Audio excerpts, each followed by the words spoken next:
The last time I interviewed you was a couple nights before the Oscars. That's the Cove right. hadn't won the Oscar yet. I remember that. You have now, and so much great success. First of all, congratulations. Thank you. How do you feel about everything that's happened with you guys? We said all along, I mean, the whole thing about getting the little gold guy and winning the Oscar was even the nomination brought so much attention to it in Japan, where they have generally the media blackout, and then and winning that was the greatest prize for us, because when the movie comes out there in a couple of weeks, and the government's actually hired people to protest it, protest our distributor, and all that's doing is bringing more attention to it. And what we're hearing from Japanese people is that they love having that information, and they love the message of the movie, and they can't believe that they've been denied this information by their government. So I think that's the most exciting thing of it, and then also just reaching to so many people that realize that all these things are wrong. The captivity industry and the commercial whaling and burning of fossil fuels, all these interrelated, all the subject matter of the Cove.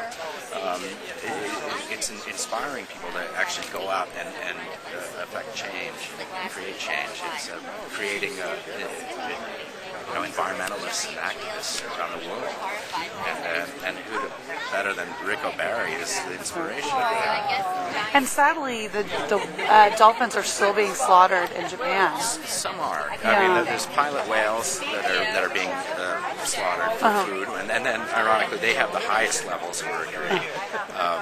They're not killing bottlenose anymore, but they've shifted it out of the Cove, and they're doing it in Japan. There was a guy, Chris Porter, who's the #1 dolphin trainer in the trader broker in the world in the Solomon Islands. He has now released his last 17 dolphins to set aside directly because of the Cove and because of Rick O'Barry. And you hear things like that, and it's inspiring that some good will come out of this. Absolutely. It really was an inspiring movie. And what would you say to people that are watching this that really want to get involved and help with, your cause? Well, a lot of things. I mean, you go to takepart.com/the Cove, and there's a list of things. Right now, the International Whaling Commission, they're meeting in June, and there's talk of proposed compromise, which would allow commercial whaling to go on. And that's insane. It would undo 235 years of great environmental work. You can call the White House, 202-345-1111. That's the number for the White House. Call the White House. But there are petitions, and that's not a hollow thing. We've got some of the 1.5–2 million signatures that are presented to the UN. And people have to take notice of this. But takepart.com/the Cove. And then the other thing is very easy. Don't go to a SeaWorld or a dolphin abusement park because it's clearly an abuse, and it is entertainment, not education. It violates the Marine Mammal Protection Act. That was just under Senate subcommittee hearings about the educational value of these marine parks. And on one hand, you have in the wild saying a U.S. citizen is not allowed to even touch a cetacean or feed them. But then on the other hand, you have the captivity industry saying, well, it's all right to put these trainers in pink spandex suits and ride around and then you see what happened with Tilikum. Also, is a very clear example that these animals do not belong in captivity. So on all those fronts, and then you look at the tragedy that's unfolding in the Gulf.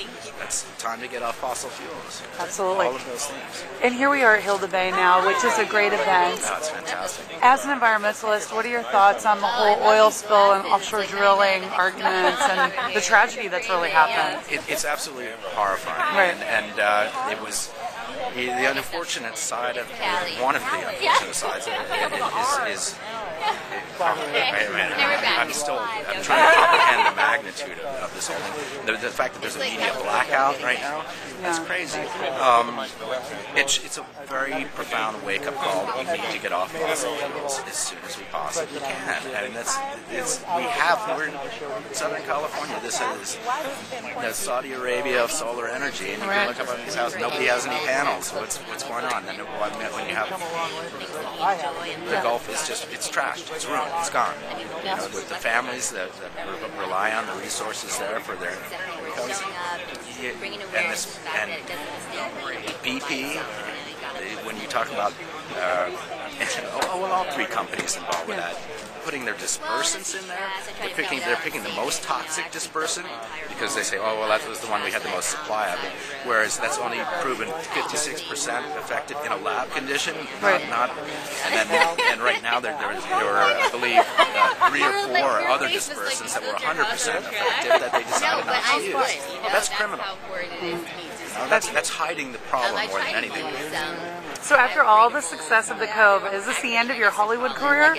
We have some other plans. Ah, you do. No, because the whole idea with the Cove was to make a difference. That was the mandate. Right. And the Cove is a launching pad because it has put awareness out there. So we're going to explore the issues associated with the Cove. Yes, I did.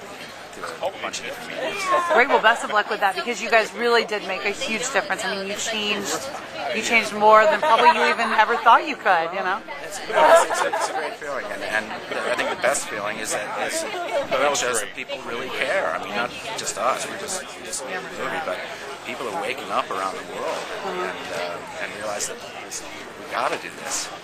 That's the good feeling. There is hope. There is hope. Thank you so much, Charles. I appreciate it. Nice to see you. Thank